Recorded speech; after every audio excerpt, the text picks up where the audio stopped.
welcome to Health Exchange. I'm Kimberley King, your host. And with us today is Nick Squires. He is an advocate for cleanup regarding the fireworks site and the old DOD buildings and the Hanover Hanson area. Welcome to the show, Nick, and thank you for coming on as a guest. Thank you so much. I'm happy to be here. We're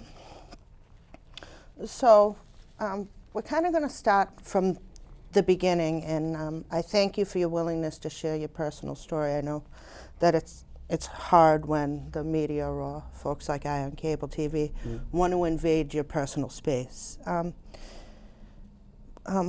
old were you when you were first diagnosed with your brain tumor? I was 31. It was in October.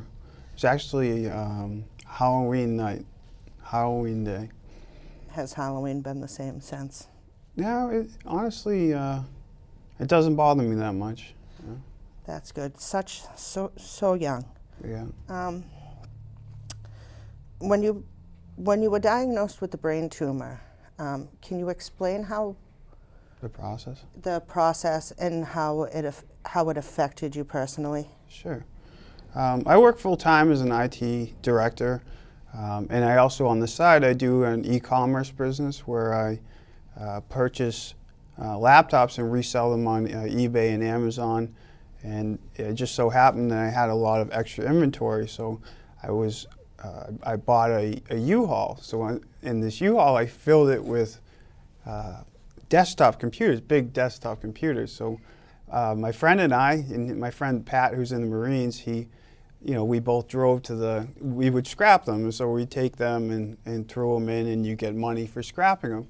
So the U-Haul truck was 10 times overweight. It was like, and I think about it, that had this had happened while I was driving, I could only imagine, the impact of that. Meaning, I had a seizure, but lead up to that. So once I got to the scrapping yard, I started unloading the computers, and as I'm throwing the computers in the thing, and U-Haul's pretty high up. I mean, the U-Haul's, 4 or 5 feet up. So I grabbed throwing them in these big waste containers, if you will. And I'm throwing them in, and I look at my friend, and I just grabbed the rail, and it was like an electric shock went through my body.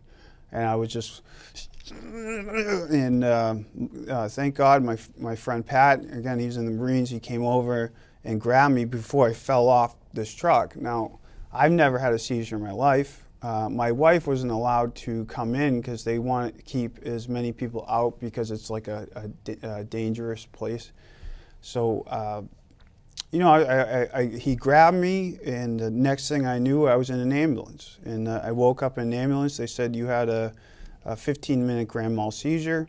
I remember them were actually kind of harassing me because I think they thought that I was like a heroin overdose or something. I was like, no, I don't do drugs. Like, I'm not, this isn't a heroin overdose. They're like, well, and finally when I started to come to, I said, last night I had a couple of beers, maybe I was just hungover or something like that, and they're like, no, you had a 15-minute grand mal seizure. So I've never had a seizure in my life. I had absolutely no idea what that meant. So I get in the hospital, and they injected me with it's called Ativan, and they injected it because it's an anti-seizure drug. And then they gave me the 5 milligrams of Ativan. At that point, I was just kind of, out, if you will, So, the next thing I know, they put me in a CAT scan. I kind of vaguely remember this, and, as they put me through the CAT scan, they had, a picture of my brain, and they showed it to me. Meanwhile, my family, they live in Maine and different, in Massachusetts, they're all coming down to see what was happening. And initially, they just thought, oh, something, nothing.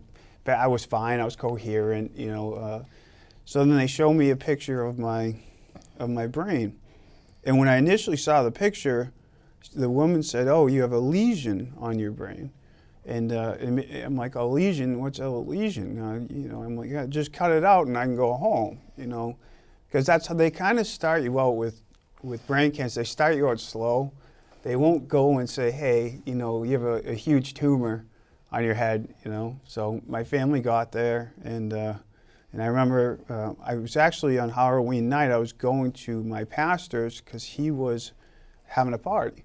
So Halloween night we always go there, and we give out candy, that type of thing. So he got a call that I was in the hospital. So he came over. He was probably the first person there. Obviously my wife was there before, and we saw these pictures. My family came, and it was just absolutely devastating because I wasn't coherent. I mean, I was kind of in la la land at this point, but I kind of registered something really bad is happening because my family was really upset.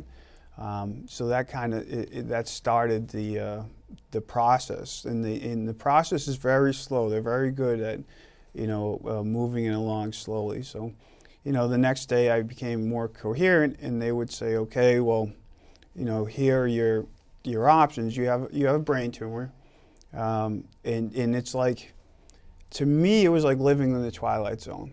It's like, you went from, you're a perfectly healthy young man, I have a great job, IT director, everything was great, to having a very, very serious disease, and it just, it was devastating. So I'm like, okay, well, what's the next step, right?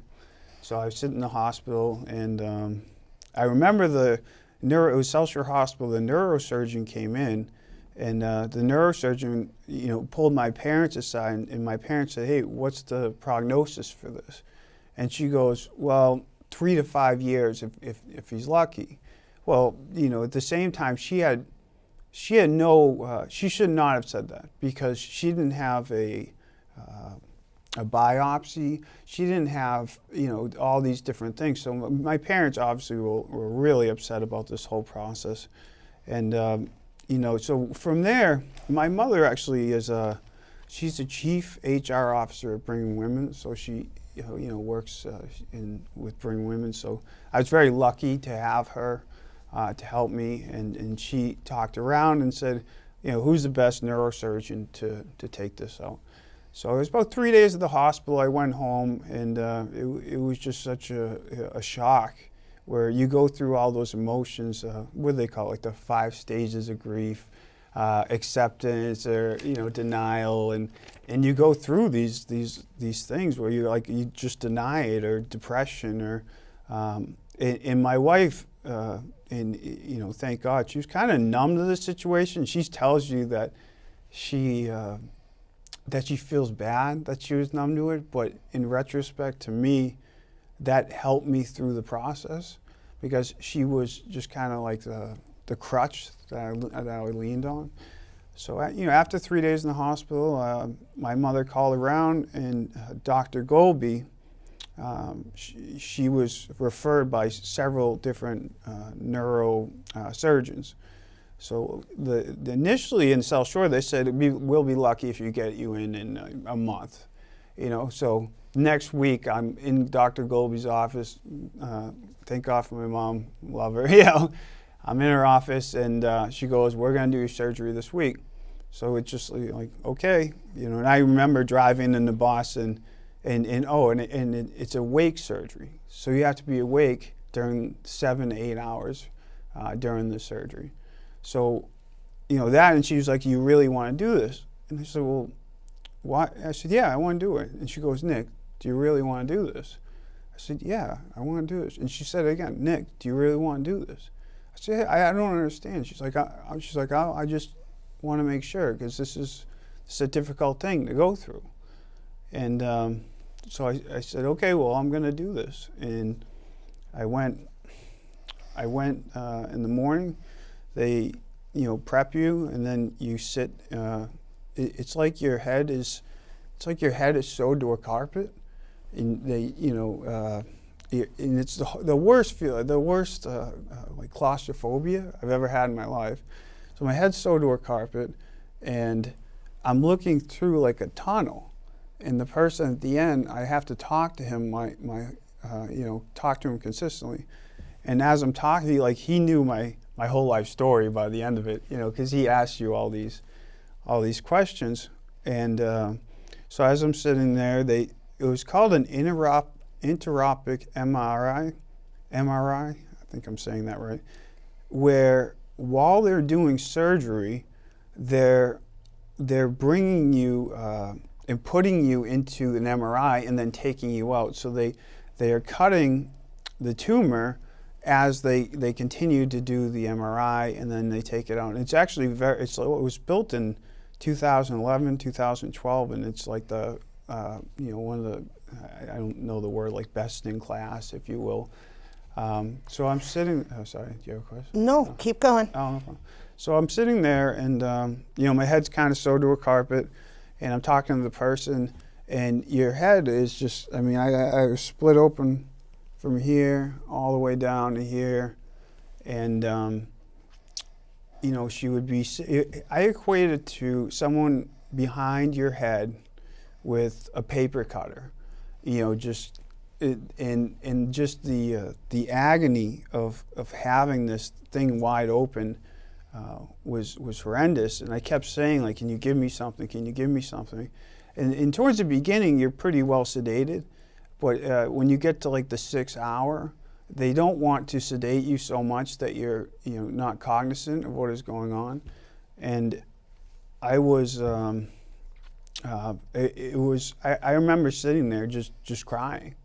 And I remember one part of it when she was taking it out and I was talking, she would grab like with the thing and I'd just go, "Oh," and she'd go, "Oh, we went too far," and she'd let go, and then I could start talking again. So the reason why you want to be awake is because they can take more of the tumor out. So when so you're not having issues with speech later on. And I went through the process. They removed.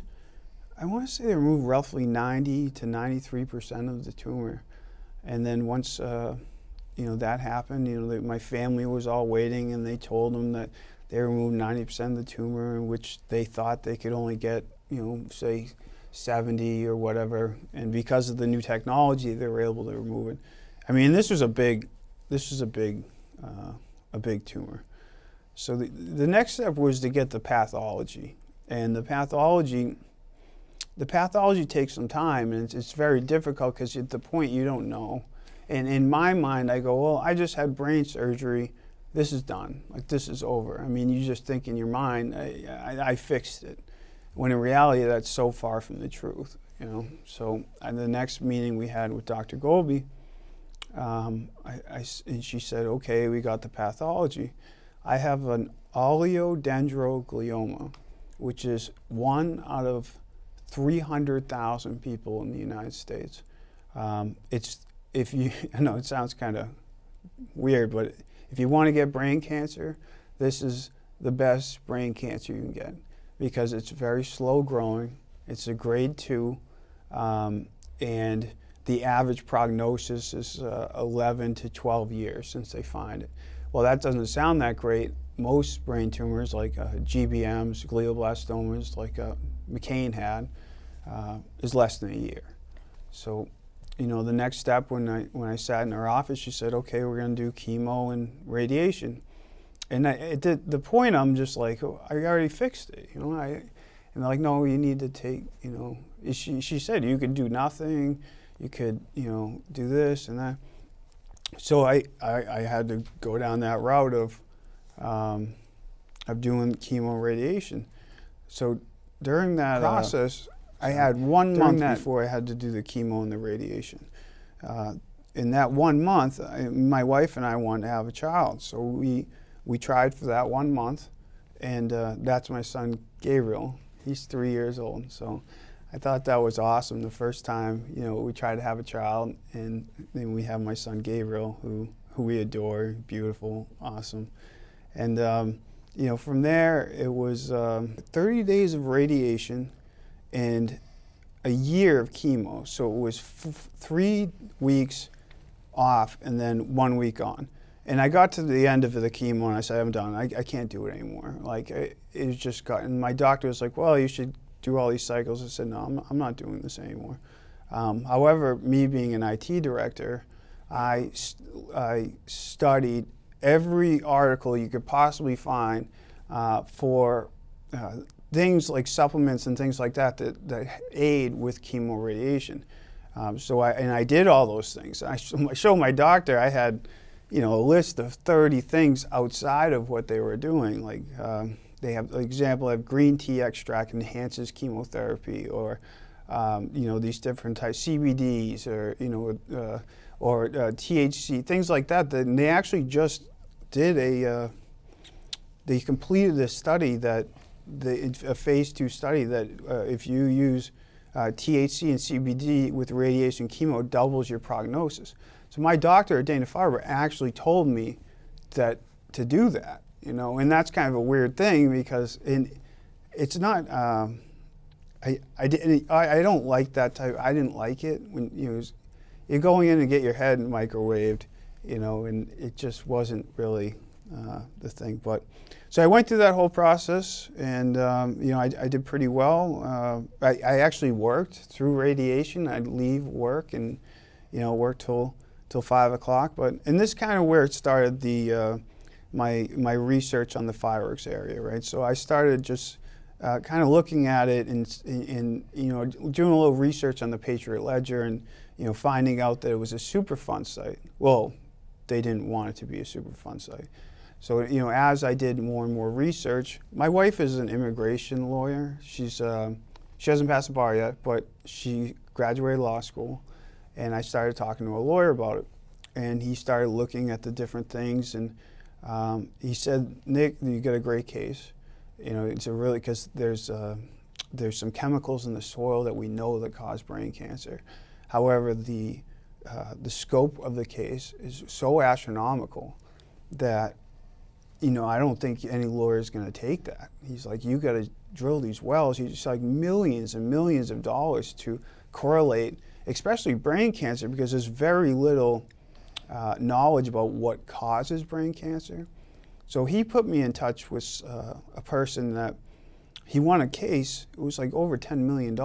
He had the same diagnosis I did, and it was the chemical that they found in the soil. So I talked to him, and this guy very knowledgeable. So he started looking at the groundwater and the chemicals in the soil and all these things, and he had all these reports, and then he's going back and forth, and he goes, "Nick, I'm going to say the same thing. The scope of this case is massive.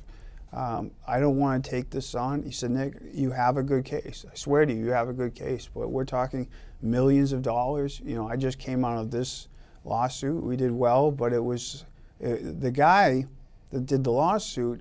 It was what do you call it? Like when it was given, and the money was given to you, was he died right afterwards. It was 19 years in litigation. So but his family got the money. And so he's like, "I don't want to go into this right now. I already did 19 years of litigation." So he kind of then, okay, now the floodgates are starting to open, right? Okay, he's showing me all these research and all these things that I was unaware of. I was unaware that this site was as polluted as it was. And as I did more and more research, I spoke with my mother and my father, and my mom was just horrified. She's like, if we had any idea of how polluted this site was, that we would, obviously we wouldn't live there, we would move. So, that's the beginning of it. So I started there, and I just started, tinkering away at it. So you've been on the news and in the media and advocating a lot in Hanover for cleanup. And you knew all this. And why didn't you go public right away with the information? Yeah, so it started, my good friend of mine, Rob Simmons, who I can say on record, he has a pituitary tumor, and he lives in Briarwood. And then my friend across the street, she is blind from her tumor. My friend Julie Signorella, she died from her tumor. And as I'm going through, I go, "Well, I know like 6 or 7 people that have brain tumors. The average is 6 out of 100,000. How do I know it's just me? No 7 people that have brain tumors." It was like my friend Rachel Laurie. She had a brain tumor, and then I mean I could just kept. It was just like my neck. So sorry. My neighbor directly across the street just died of a brain tumor. And when that happened, that set me off, and that's when I started the publicity. But back to your original question was, I didn't want to scare the public. And I know that this is a bombshell, right? And this could cause panic in Hanover. My father has a house on King Street. I have friends that live in West Hanover. So it was very difficult for me to say, okay, I'm going to come out and say, oh, this is, not definitive. It was never, and I never definitive proof, but as the cases just kept coming in, I started with, say, 10, 15, and then as it got more and more publicity, 20, 25, 30, 35, 40, and I'm saying, 6 out of 100,000 people are supposed to have brain cancer. I got an area of 3,000 people, and I have 40 cases of brain cancer. And some of the people were children, and someone said, this cancer is so rare, there's only 7 in the United States. I mean, these are the messages that I'm getting. And as I'm getting them, they're building my confidence, saying, something is very wrong here. And it was just very, very hard for me because I don't want that they built the Forge Pond Park. I just didn't want to scare people from being in that area. When all of this information came in and being personally affected, how did it make you feel that the municipalities turned down Superfund monies and continued to sweep it under the rug and not take the known information from 50, 60 years ago and just allowed it? And it was devastating. I mean, there's I want to say, I mean, geez, in the late 1800s, the rubber mill was there. And back then, they didn't have any guidelines. They would just dump all their heavy metals, chemicals, everything, solvents, right in the Forge Pond. I mean, it started in 1890. And I'm not saying that the rubber mill, I mean, then that was fine. You could do that. And then it started from the rubber mill to, doing the fireworks and to, and the fireworks is actually one of my least concerns. My biggest concern is potash chemical. They made uranium discs for the U.S. government. MIT was dumping depleted uranium, and that's obviously a huge concern of mine. There were other companies that made plastics, Atlantic Research, and these I think the U.S. government. They basically, it was like 60 to 100 years of just them using that site as a dumping ground. And I have a list, I have 4 300-page reports that just go on and on and on. And to your point, it's like, well, they had all this research for the last 3 decades. Why didn't they pursue Superfund status? Because that only way, and I talked to an environmental scientist from Hanover, he said the only way that this is going to get cleaned up is through federal funding. So I actually met with the selectman, the town manager, and we sat and we went over it, and he was almost like, almost boasting that we didn't get that that the town is going to take care of it. And so as I investigated more and more, I see that Forge Pond, Lily Pond, Factory Pond, and you look at all this research, and I mean, there's just for lack of a better word, a toxic wasteland. I mean, full of munitions, and I have papers and 20 chemicals I can't even pronounce. Those that live within Hanson and Hanover over the age of 60 will understand 120% what you're referring to. Yeah. You're not alone. Yeah. So for me, the biggest thing would be to drain all those ponds, dredge those ponds, which I think we're talking in the billions. The cost would be astronomical. So, dredge those ponds, clean them out, and then start just kind of work, because all of that stuff gets into the sediment, gets in the soil. So all that soil needs to be taken off. I mean, that's what dredging is. And that would be a thing that I would think would be a great thing. One of the things that bothers me is that Hanover is allowed to put all these developments near that area. The reason why is when you stir up that soil, it starts getting in the air. It starts, going to different places. I certainly, and I hate to say this, and I'm sorry for the people that live there, I certainly wouldn't want to live there, just based on my evidence of the cancer cluster. Okay, we're nearing the end of our show. I want to thank you to be on, and I want to ask, would you be willing to come on the show again to expand on your advocacy and cleanup? Yeah, absolutely. And I want to thank the public, and I want to ask you that you support Mr. Squires and that you look to his website that was listed at the beginning for more information, to read the reports, read the documents, look at the evidence that's there, and not just believe those that are sitting in elected or appointed seats now, as they aren't the people that may have made the votes 40, 50, 60 years ago. The evidence is there, and to be careful and to, really take care of yourselves, and be careful of the area, and call your legislators, your federal legislators in your towns, and let them know that you're outraged.